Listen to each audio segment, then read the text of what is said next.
This video is on the rational roots theorem, and by the time we're finished with this, you will know how to solve an equation like this. Right now, you don't know where to start. If you've been watching these videos in sequence, you know the previous video said, here's an equation, and let's say, 3 is a 0, and you knew to start with the 3 and do your synthetic division. But the only reason you started with 3 is because I gave you that number to start with. Before we tackle those cubes, let's go back to an x squared problem that you do know how to solve. X squared minus x minus 12 equals 0. To solve this, we can use factoring. Since the last sign is negative, one of these is positive, one of these is negative. Then you just had to think about what numbers multiply to give you 12 that would subtract to give you 1, since that coefficient is 1. So the only possibilities you had to look at were 1 and 12, 2 and 6, 3 and 4. So you were limited into the numbers you could put here. Of course, you also had to make it work out to give you this number here of 1 in the middle. Well, what's going to work here is a 4 and a 3. And then you know how to go from there to solve. So the reason for this example is to point out that our only possibilities for the number to go at the end were the factors of this last number. So this rational zero theorem, or sometimes in other books called the rational roots theorem, it's going to tell us the possible rational zeros of a polynomial. And for this type of problem, where the coefficient in front of the lead power is 1, all you got to do is look at the factors of the last number. The factors of the last number are your possible zeros. If the lead coefficient is 1, then the factors of the last number, or just the constant term, are the possible rational zeros of the polynomial. If you have any power here, cube, fourth, etc., then you can name the possible rational zeros by just looking at the last number. The factors of 8 are 1, 2, 4, and 8. And I do write them in order because I check them in order. There is a plus or minus here because we have a negative right here. To multiply to give us a negative, it could be a negative 2 times a positive 4, or a negative 4 times a positive 2. We don't know for sure, so that's why we have a plus or minus. Even if this had been a positive 8, we would have to include the negatives because a negative times a negative gives us a positive. So anytime you are listing your possible rational zeros, you're going to put a plus or minus in front of it. That means there are 8 possible rational zeros. If this equation has a rational zero, then it's going to have to be one of these 8 numbers. And what I do is just do them in order. I start with 1, and I do my synthetic division. And you know from before that if you use a number here, and you get 0 as your remainder, that tells you this number outside in the box was a 0. So let's check. 1 times 1 is 1, and I get 0. 1 times 0 is 0. Gives me negative 10. 1 times negative 10 is negative 10. Which gives me a remainder of negative 18. That's not what I'm looking for. That doesn't work. That tells me positive 1 does not work. Before I try all of the positives, I do the negative 1. So I bounce between 1, negative 1, 2, negative 2, etc. And I do it in that order. Negative 1 times 1 is negative 1. Add these up and we get negative 2. Negative 1 times negative 2 is a positive 2. Negative 10 plus 2 is a negative 8. Negative 1 times negative 8 is a positive 8. Add this up and we get 0. That says negative 1 is one of our zeros, which is great. We found it within 2 times. Now you might look at the way I had this set up. I knew ahead of time that I only needed to do 2 synthetic divisions because I had worked the problem out before.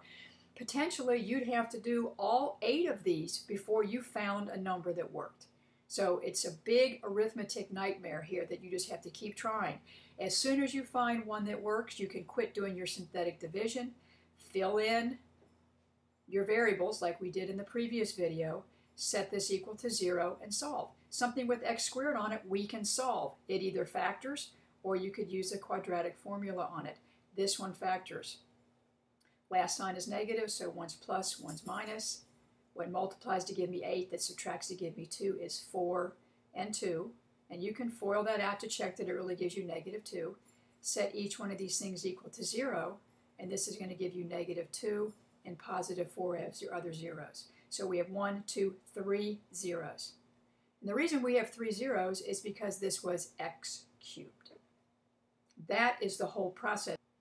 It's a whole lot of arithmetic if you don't happen to find the zero that works right off the bat. Take a look at all of this. You might want to stop the video and copy all this down. I'll explain all of it, but you do want to have all of this down. Zeros are the polynomial, or roots. You hear me use those words interchangeably. We would say roots or solutions of the equation. So technically it's zeros of a polynomial, like f of x, and roots refers to an equation. But it's the same thing. It refers to where the graph crosses the x-axis. We've looked at graphs of these previously. When you see the directions, find all of the zeros or solve the equation, it still means you must do the same process, and it's the process I did with you on the previous screen.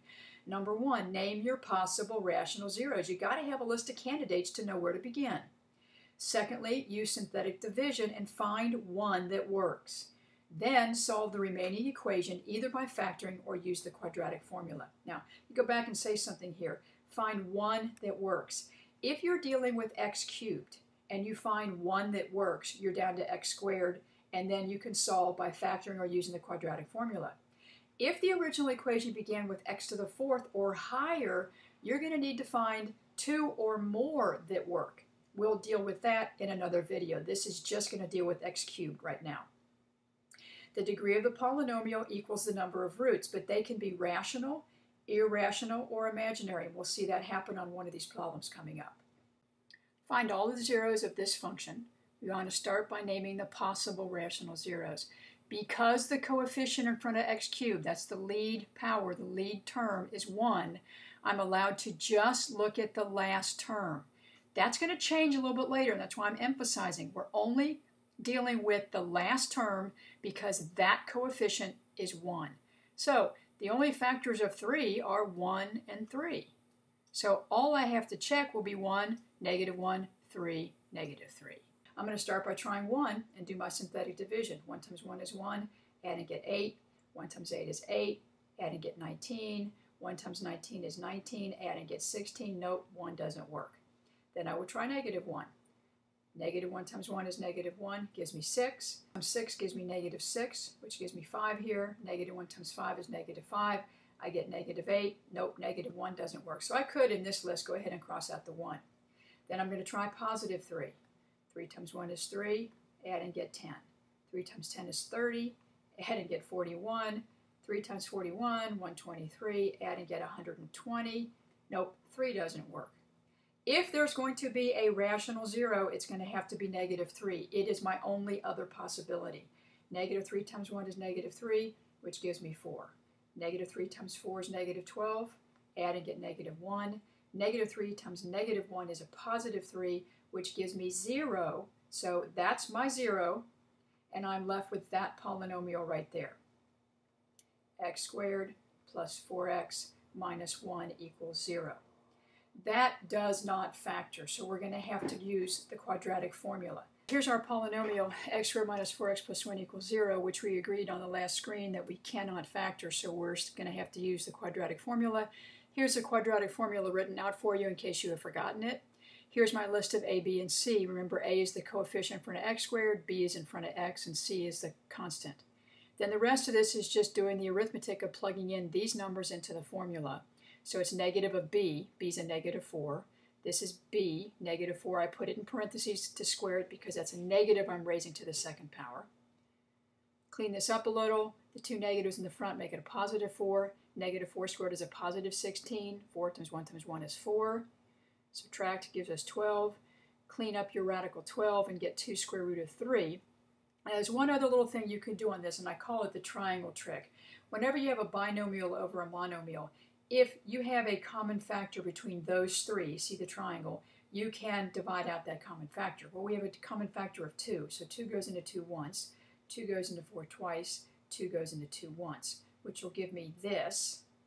But then, of course, you don't need the 1 in the denominator, and you don't need that 1 there. So these are your other two zeros to go together with the 0 we found over here of -3. So our 3 zeros are -3, 2 plus the square root of 3, and 2 minus the square root of 3. And no, you don't have to separate it out, written out the long way. I'm just emphasizing the fact that this was originally x cubed, and we did find 3 zeros. I want to emphasize one more time that the only reason we are allowed to just focus in on the last term is because that coefficient is 1. That will change in the middle of the next video. We'll do one more of this type, and then we'll get into the ones with a coefficient in front of x cubed.